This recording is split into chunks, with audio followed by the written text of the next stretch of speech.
Hi there.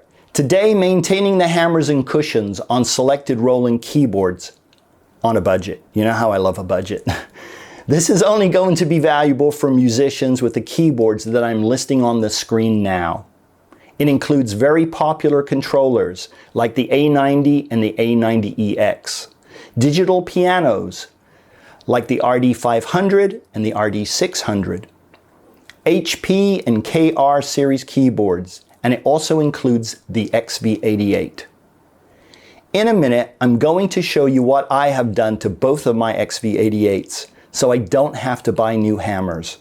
I'm also going to show you my solution for replacing the hammer cushions that can save you some cash. You may know that the cushions are impossible to find, at least they are for the XV-88, which is over 20 years old. There are lots of pictures, video, and I explain everything in detail. I've talked in other episodes about my love for the Korg Kronos X88 that I own. And while I will play piano on it, I really love using the XV-88 as a controller for piano. I love the XV-88 so much as a controller, I purchased a second one. It has a great weighted action, but it has a lighter action than most of the other controllers I have played. It's perfect when I want my fingers to fly. I purchased my first XV-88 new circa 2000 to replace an Alesis QS8, which was my first 88 key controller. I used the XV-88 heavily for everything before I got the Kronos. And now I use it just for piano and as a backup. I believe I have a pretty refined touch when it comes to piano, but for drum programming, when I first got the XV-88, I was really hitting it hard, and that's very bad for the hammers. I started to notice problems with the first XV-88 around 2020. That's 20 years after my initial purchase, so not bad considering the design of the hammers. You can buy small and large batches of the hammers on eBay. In small batches, they will cost you between $12 and $15 a hammer when you include the shipping. If you purchase a whole set, it will cost you about $5 a hammer. That's a pretty good value at $400. They're coming from a place in Turkey. I'm going to show you a method for repairing and preventing decay of the hammers, and it costs just 2 cents per hammer. It won't work for every hammer. If the hammer is already snapped, or if it has too many cracks and fractures, it may be unrepairable. But you can be the judge after I've shown you the process.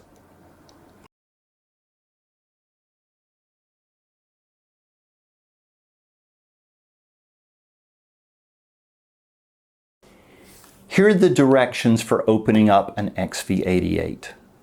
I have one of mine turned up on its rear edge. This is the front edge with the keys, and this is the rear edge with the connectors. Start by removing 7 screws along the rear edge. 1, 2, 3, 4, 5, 6, 7. Next, remove 11 screws along the front edge. 1, 2, 3, 4, 5, 6, 7, 8, 9, 10, 11. Once you have those screws out, you'll need to remove the side panels. These aluminum side panels are held on with 5 screws. Take out those 5 screws, wiggle the panel, and rotate it to 70 degrees. It should come off. Once you have the side panels off, you can remove these 2 screws that are labeled with blue pointers. These 2 screws hold on a bracket that's attached to the front top panel. Once those screws are out and the machine is flat, you can lift up that top panel and get inside the machine. Putting the machine back together is essentially the reverse of what you've just done, with a few quirks. Start by reattaching these 7 screws along the back edge, then the 11 screws along the front edge. Then what you want to do is screw in these 2 blue screws, just enough to catch hold of the bracket, but you want them loose. If you tighten them down, it will be impossible to get the side panels on. So just enough to grab a hold of those brackets. Then put on the side panels, which is the reverse of taking them off. Hold them at about a 70-degree angle, line them up, rotate them back into place, and put the 5 screws in. Once the side panels are back on, and only once the side panels are back on, tighten down these 2 screws that are pointed to in blue. That's really it. Have fun storming the castle. This is the side panel of the machine, and I'm going to take it off right now. We have 1, 2, 3, 4, 5 screws. So let's go ahead and get those off.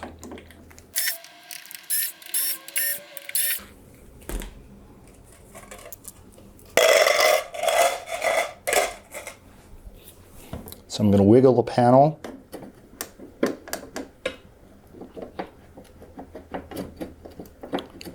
And then it rotates up to about 70 degrees and comes off. And that's pretty much all there is to do. Take off the side panel.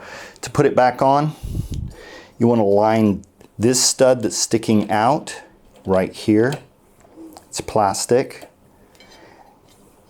You want to put that into its hole. Once you've got that in, you just rotate the panel back into place and then put the 5 screws back in. At this point, I've put the keyboard mostly back together. The front screws are on, the rear screws are on. So I'm talking about the front edge that runs all the way along underneath and the rear edge that runs along underneath. Now we're dealing with this bracket right here, and in a good XV-88, not mine, not this particular one, because one of the brackets was missing and I had to do it differently. But this is an original bracket. I have to take this screw here and I have to go underneath, come up underneath and attach it to that bracket.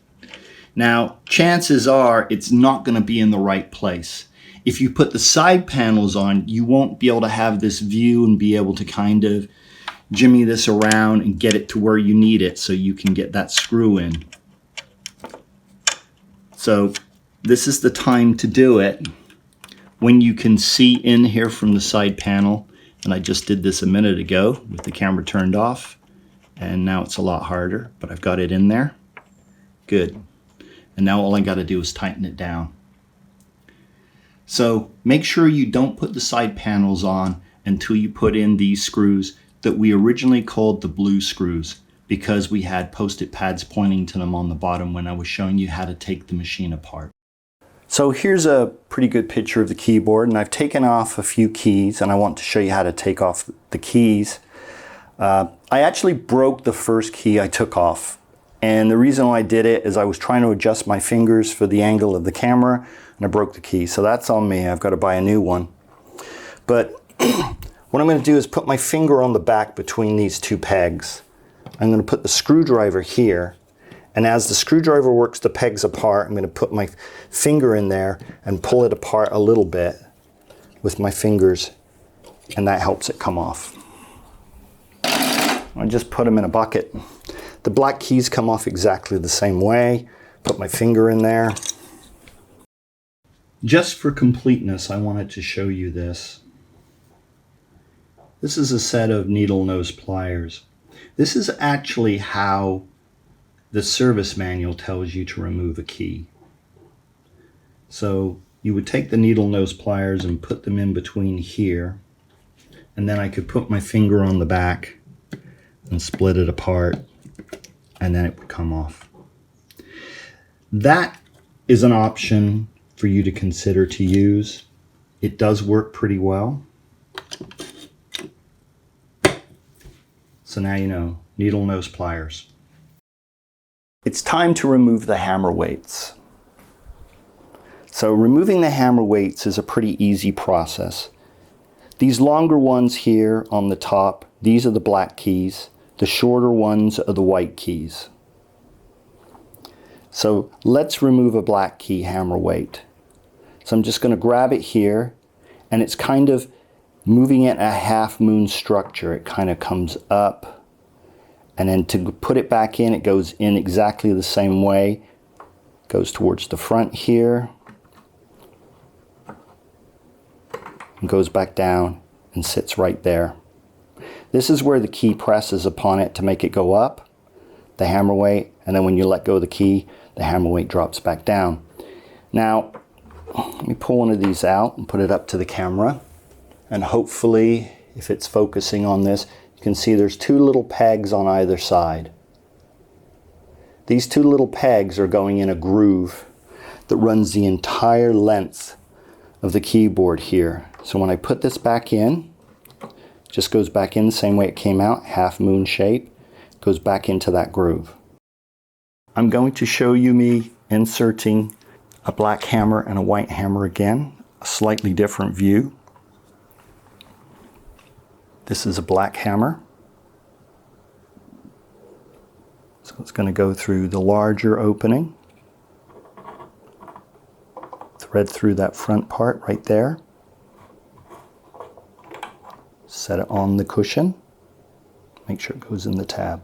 It's not going to click or anything like that, it's just going to go in there loosely. This is a white hammer weight. I'm going to take that, thread it down through here, bring it out through the front, little half moon shape to get it in there. There you go. For the two hammer weights that I just put in, the white hammer weight and the black hammer weight, I want to show you me putting a key on. This is just a different angle. Across the top here, it lists the name of all the natural notes. It doesn't list any of the black keys because they're all identical. So this is an F, and right there it says F. It may be hard to see. I'm trying to shine a light on it to get it to show up. Take the key, put it over the metal portion right here, set it on, let it slowly go down. I'm pushing it that way so that I'm sure that the edges of the hooks, these hooks need to go through these holes right here.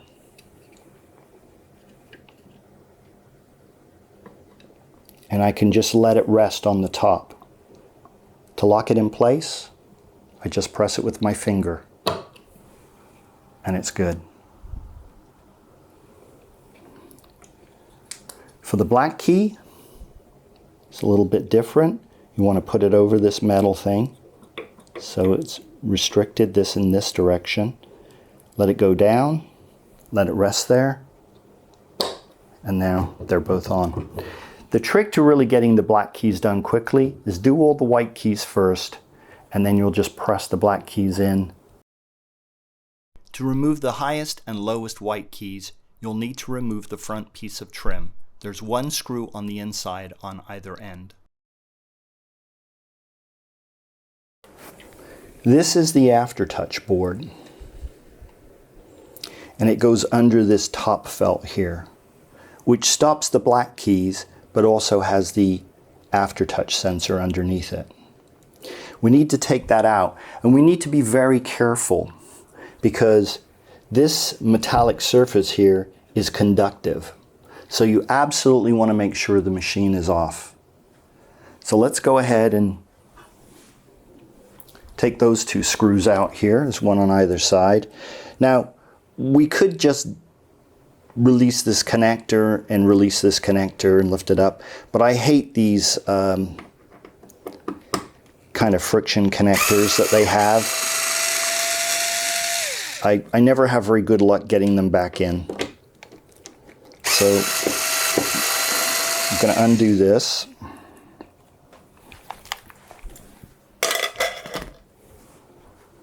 Then there's some tape holding it down. I want to remove that tape carefully. Don't want to make any mistakes. And there's actually a hole, an indented hole underneath this. and that's where the circuit board goes so that it doesn't touch the metal. On my other keyboard, I actually put an area of electrical tape over here to protect it so it would be non-conductive, just in case there was any kind of mistakes. Now what we need to do is get underneath the keyboard assembly. I'm looking at the felts here. This one's not bad. This one's very worn, but not too bad. I would like to see the underside though. To get to the underside, we need to remove 1, 2, 3, 4, 5, 6, 7, 8, 9, 10 screws.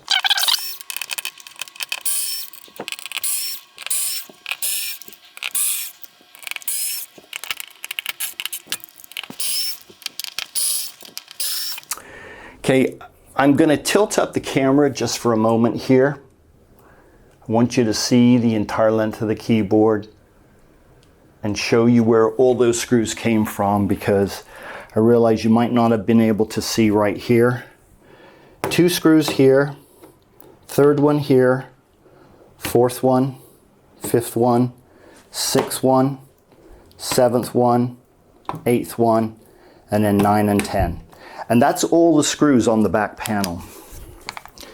There are 2 large silver screws at the front, but essentially they are just slotted and they're holding this in place. Once we've got this disconnected here, if we lift up on it a little bit, because sometimes it can kind of stick to the surface, we should be able to move this back. And you can hear it.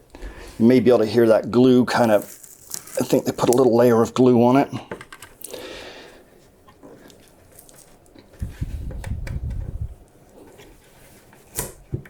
Okay, I think we've got it. Oh, there we go, it's disconnected. Now I can push this back, hopefully.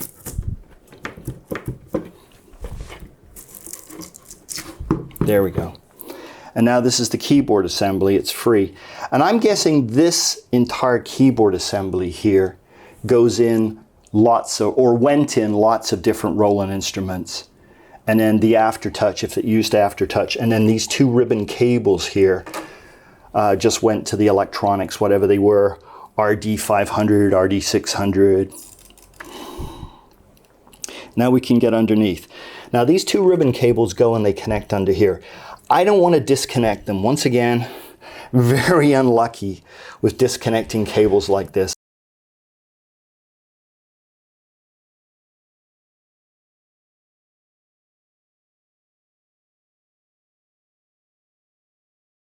I want to show you the hammers and explain the operation and explain how they fail, because I think that'll help. Here's a hammer right here.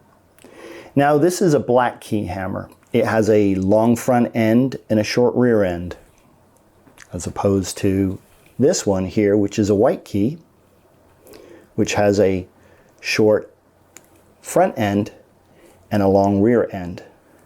At the end of both of them is a metal weight that's encased in the plastic, and it's all one uniform piece. The plastic is very thin around this weight, especially at this point here where it is very thin, as you can see. There's 1, 2, 3, 4 failure points, little circles, and some you can see that go all the way through. This weight sits on a spine like this, and that's its pivot point. When you press down a key, it is resting on a cushion right here. When you push down the key, it goes up, hits a cushion here. When you let go of the key, it falls back down and hits the cushion again.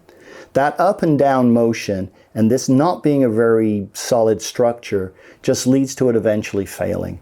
What happens is stress fractures appear in the plastic, and eventually they'll run from one circle to the other, and eventually they'll go up through this point here where it's thinnest, and this metal weight will drop off with the encased plastic. If you've ever purchased a used XV-88 or other keyboard and lifted it up and you can hear something sliding and going kerthunk inside, it's probably one of these weights that has fallen off. That's what the hammer looks like when the weight comes off of it. It just snaps right here, and you end up with something that looks like this. Now, when one of these fails and the weight breaks off and the person doesn't know, they go in, they fish this little guy out, and they go, that's peculiar. Well, they put a new one back in, but they don't remove the little weight. Maybe it's behind the mechanism and they can't get to it, and they just don't want to have to deal with it. And it seems to work fine with it still being in there, so they'll just leave it in. So that's basically what can happen. Now, the way I'm going to show you how to fix this is the product you need to fix it at 2 cents per hammer. And it's super glue. This is Loctite Super Glue Professional Liquid. And I paid $6.50 for this. I bought it in a 2-pack on Amazon. I think it was about $13. So $6.50 each. It's got good tensile strength. These ones have fractures that are pretty easy to see by the naked eye. But this guy here, you can see, that is a very long fracture. And then there's fractures coming out in all directions from this dot. This one joins all the way to that one. And this one here kind of goes to the edge. And I have some that go all the way around. It's hard to show on all angles. But I'm going to go ahead and fix these now, or at least try to fix them. So I'm going to come up here, put a dot right here. And as it flows underneath, you'll see it.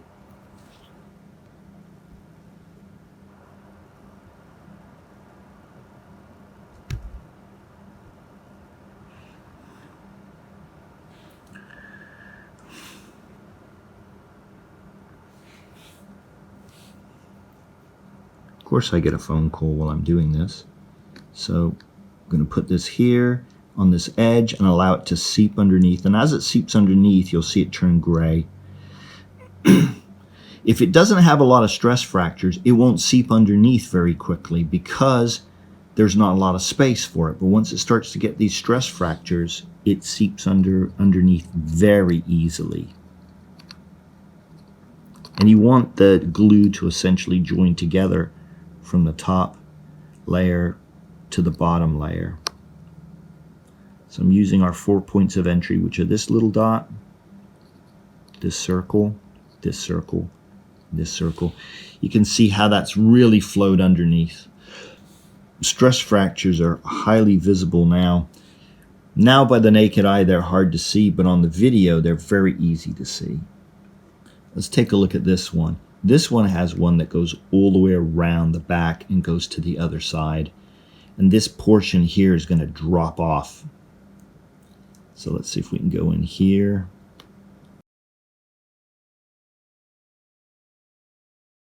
And considering how much is going underneath, that's because this one goes from one side all the way down this edge to the other. This is one that I probably shouldn't put back in, so I'm going to set it aside. It would have probably failed in a couple of months, if not sooner. If I turn this one up on its edge, got to get this edge here. You can see how, let me see if I put it down flat, can you see? You can't really see, but there's a dark edge here. It's come all the way through. It's going around to the other side. The other side I already repaired. This is side 2 essentially for this one.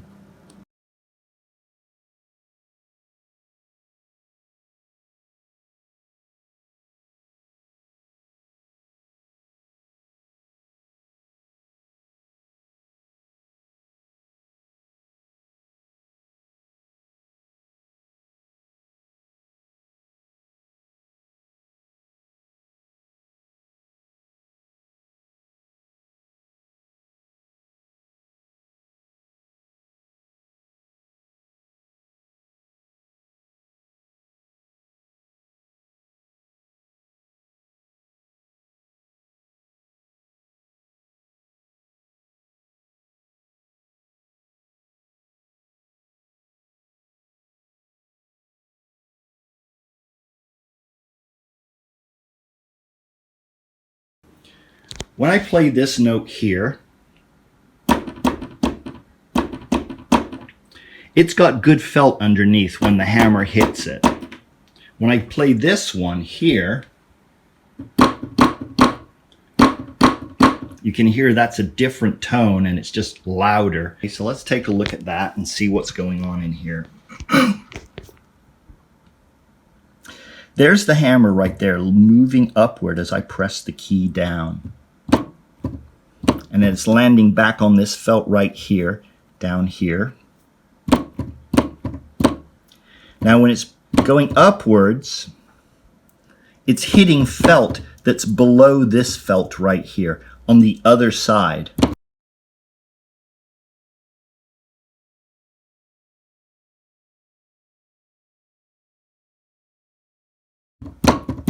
And that felt is damaged. There's not much left. It's been compressed a lot. On the end of the keyboard, you can see this is the brown felt right here that it is hitting against. This brown one. I own 2 Roland XV-88 keyboards, and I needed to replace the hammer strike felt in both of them. This is the old hammer strike felt that I took out. You can still see some of the glue on this.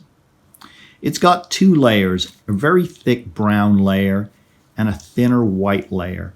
They both appear to be felt, and they're fairly spongy. The products I decided to use to replace them are this product here, which is a weather stripping product. It's made of neoprene, very spongy. It's about twice as wide as I needed, so I cut it in half. And when cut in half, it looks like this. So I had to cut it longitudinally. You'll see this product in a minute. I believe it was about $12, and I purchased it off of Amazon. This product here is a felt product. It also has an adhesive backing. You just peel this off, and then it's adhesive. Very hard to peel this off, by the way. Very good adhesive on this. This felt feels a lot firmer than the original felt. And once again, I had to cut it longitudinally. It's actually wider than this one. So I could actually get 4 1/4 inches out of this because this is 1 inch wide. And we need a 1/4 inch run. These are the 2 products that I'm going to try. I'm going to put this one in XV-88 number 1 and this in XV-88 number 2 and see which one I prefer.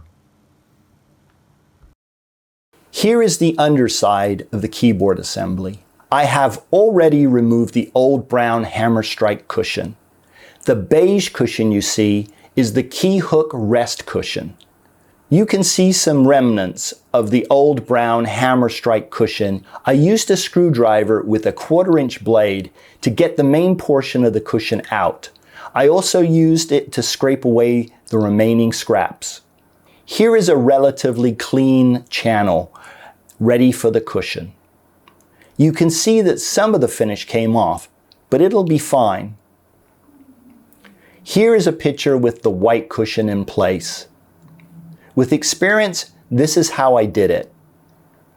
Measure a length of cushion that is 6 inches too long so that it will overlap on both ends. You can cut off the excess later.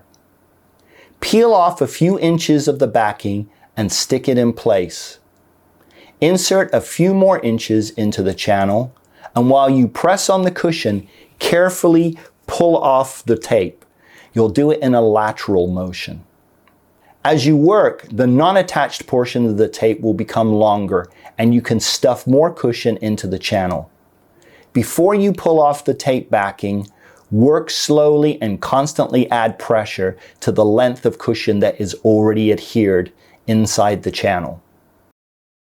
Since I sped this up at a portion here, I'm just going to narrate. You can see there's a clear channel. And there's the old one I'm discarding, and here's the new one. I peeled the backing off. It was hard to get this backing off, but the glue is very good. Have it overlap a little bit on this end. You can always trim it off at the end. And keep adding pressure to it and pressing it into place. I would discourage you from running your hand across it because that would just stretch out the material. It won't stretch a lot, but it will be enough that the glue is not going to stick as well as you would like. So just use pressure down on it.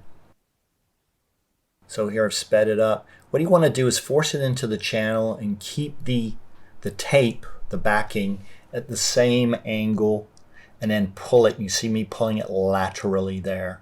And you want to pull it gently, and usually I'll hold my finger on the felt in the channel to make sure that it doesn't pop out.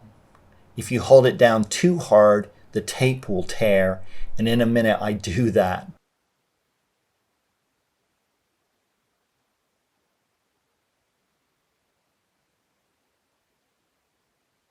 There we go. I tore it off, and then get the edge going again, and then start stuffing it back in.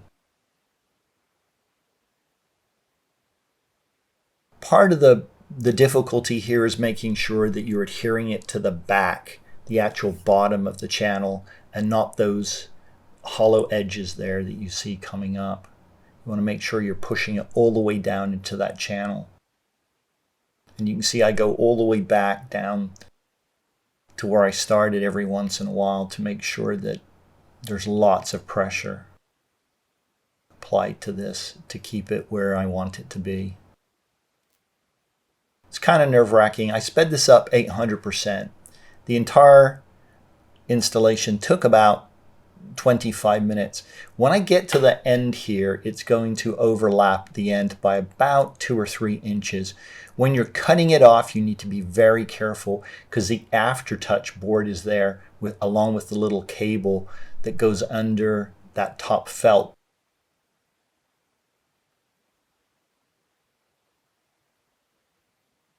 Do be mindful of that. There I am using a ruler to kind of push it into place. And we're almost done here.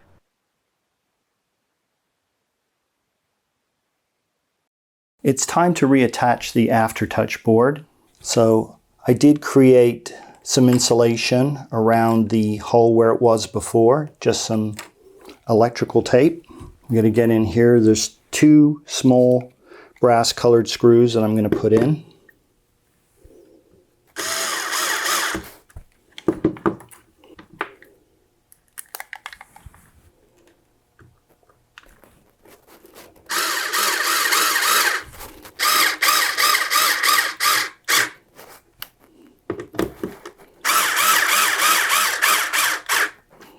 It's not a bad idea to hand tighten that because you don't want to crack the board.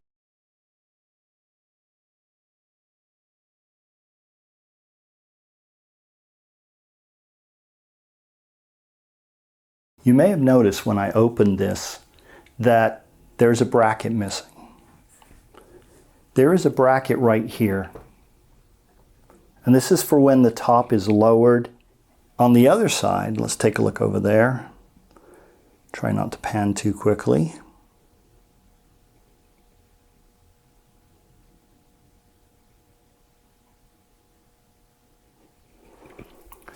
There should be a bracket right here. And that would close down and go into there's a screw hole right here. The screw was missing when I got it, so not surprised it's not there. I'll see what I can rig up with some soft metal, if I can find some soft metal somewhere, and I'll try to fab a bracket that looks just like the other one. Here's the bracket that I need another one of, and I don't know where I would find it. I looked online and nobody seems to have one. This goes on the front and top panel and it attaches to it, and then when you close the lid it hits the bottom, and this is where one of those 2 blue screws I was telling you about screws in. So I was thinking I needed to fab this. So I was looking at the local hardware store and I was going to go buy some aluminum. This is threaded here. This one is not. It screws into a piece of plastic, and it has these 2 little tabs here which have plastic wings that go into here so it doesn't rotate. So then I was looking for some stuff and I came across this, and this is a blank from a computer on the back where you remove it so you can plug something into the motherboard, PCIe card. And it's a slightly thinner metal. This is probably 18 or 16 gauge, and this is probably 22 gauge, but it's going to work. So this is my plan here. If I clamp this to here, let me get a clamp. A better way to do it, I think, would be on this edge. And then if I bend this around the top here,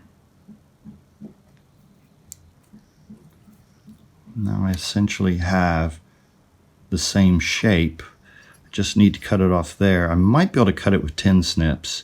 And the alternative, I have a jigsaw. I actually do have just a reciprocating jigsaw type thing I can use.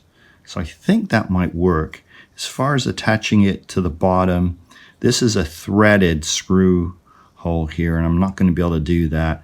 But I have an idea. If I drilled a hole through it, and I permanently attached a bolt on one side, super glued it, and then JB welded it.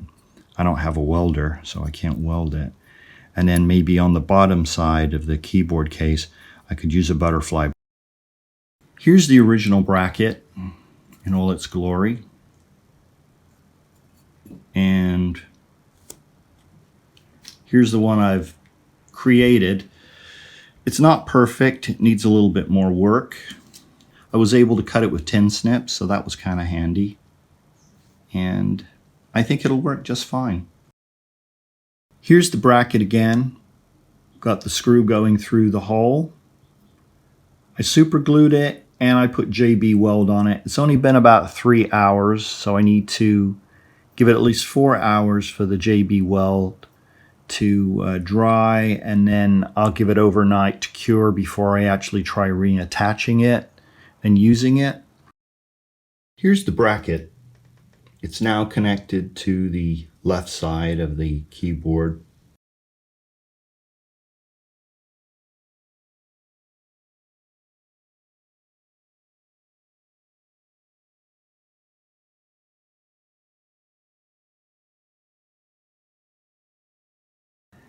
Time to close up the case, see if this bracket works.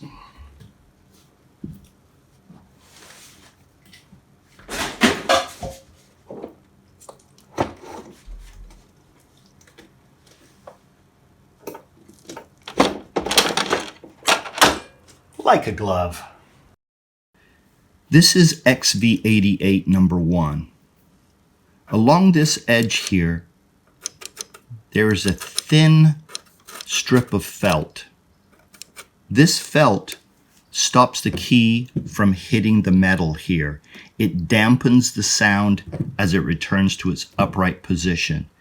If the felt is missing or worn, you'll hear a sound that sounds like this. This felt was missing on XV-88 number 2. This is a piece of felt that I picked up at a crafting store. It is 18 inches long and 12 inches wide. It's slightly thicker than the original material, but it works very well. I put some plastic tape on it. This is packing tape, so that I could mark it up to measure it. Now that I think about it, masking tape or painter's tape would have been better. It came in many different colors. I decided to go with the original black. This is XV-88 number 2, and this is the edge where I had to attach new felt. When I purchased the XV-88, it was missing. I couldn't understand why I was getting those loud clunks. I cut strips of 1/4 inch and I attached them with super glue. Time to do the summary here. It's been almost 3 weeks since I started this episode. I got sick, I had to wait for parts to come in. It's been a while. But let's talk about each XV-88. Let's start with number 1.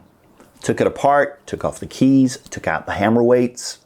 I graded them. Any that needed repair got the super glue treatment. I'd already done some before, so it wasn't all of them, and it didn't take very long. Next, I needed to flip over the keyboard assembly and take that out so I could replace the hammer strike cushion. I did replace the hammer strike cushion, and I replaced it with neoprene. But here's something I learned doing that. You know, I don't like taking out those friction connectors. So I unscrewed the aftertouch board, and it's a little tiny board. It's only about yay big. The inside of an XV-88 has a metallic coating over particle board, and it's conductive. They probably do it for grounding purposes. I heard some sizzling when I was inside my machine. So I pulled down the lid and I realized it was on.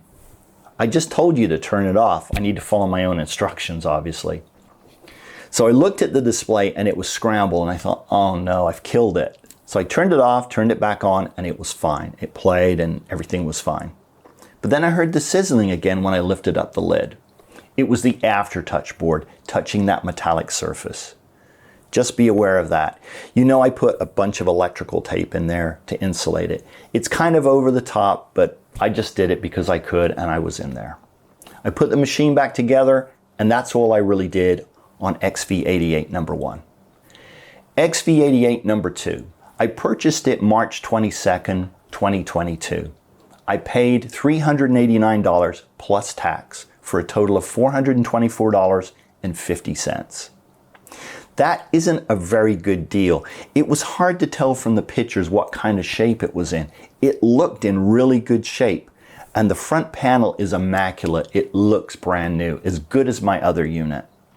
The front trim, and you can see it over here, the front trim below the keyboard had a few little kind of scratches, and some of the paint was missing. I took it off and I resprayed it. I sanded it down and resprayed it. And I think it looks a lot better now. For $424.50, it wouldn't be worth it. And this is why. When I opened it up, probably 90% of the hammers were pretty close to failing. And the rest were in really bad shape. I did the super glue on most of them. I bought 8 brand new hammers, and I had to replace, I think, somewhere between 4 and 6 hammers that were just way too far gone. The only thing that really made it worth it was I got a hard road case worth about $400 used. I also got several pedals, some of those that take batteries, and I got a ton of cables. So that was where the value was here. I probably got about $600 in accessories. And I know I could sell some of those pedals online and recoup a lot of the money I already paid. So that worked out. I fixed all the hammers. I took off the keys and I fixed the hammers. In the video, I told you I broke one key, but I ended up breaking a black key as well. I was working way too quickly. Also, in the video, I tell you that you can use needle nose pliers. I've become a proponent of that. I think that is the way to go. So I advise you to go that route rather than the screwdriver route. I replaced the hammer strike cushion with felt, and I fabricated a replacement top panel bracket. There was one that was missing from the machine. I used a blank from a PC case, and you see that in the video. It worked really well. For the aftertouch board, I already told you, I put the electrical tape on there.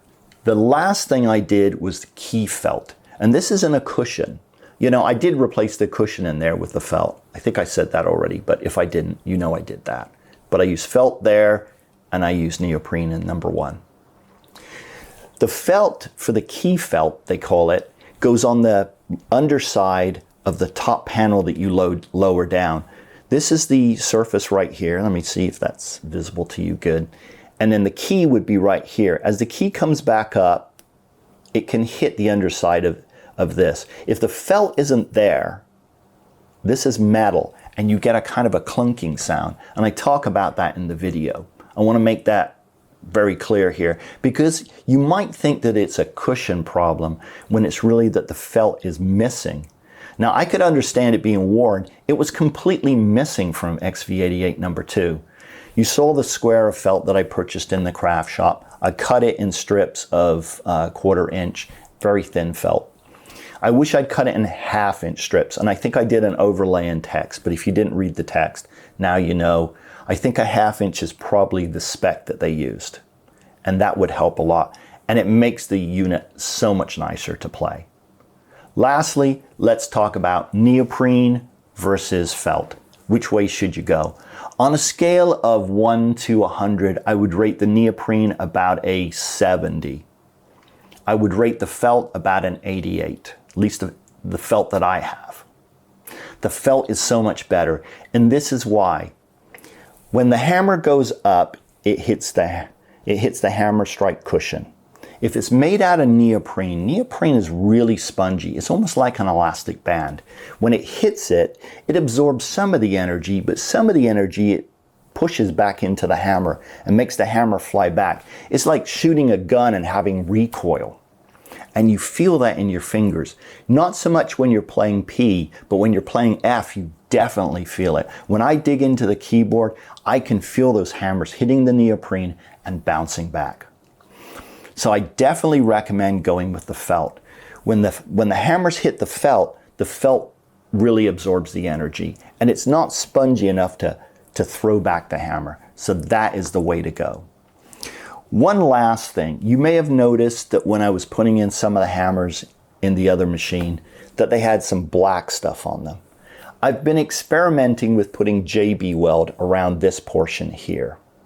This is where it sits on the cushion, and there's enough space under here that you could add some JB Weld and wrap it around here. Remember, this is the portion that hits the cushion, so you don't want to make it too thick here.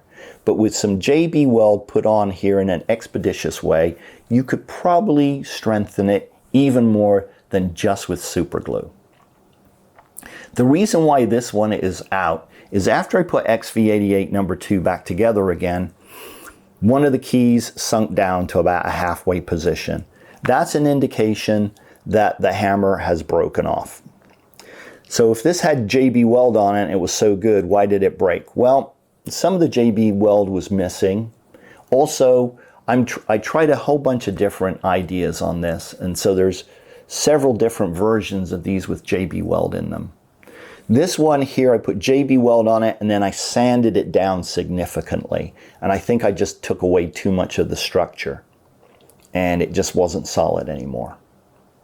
I stand by the super glue because the super glue I've tried out now for about a year and a half, and it seems to be working. The JB Weld, I don't know. I love JB Weld. It's a great product, and you know I used it on the bracket and it works really great there. I think it would work here. You'd have to wrap it all the way around.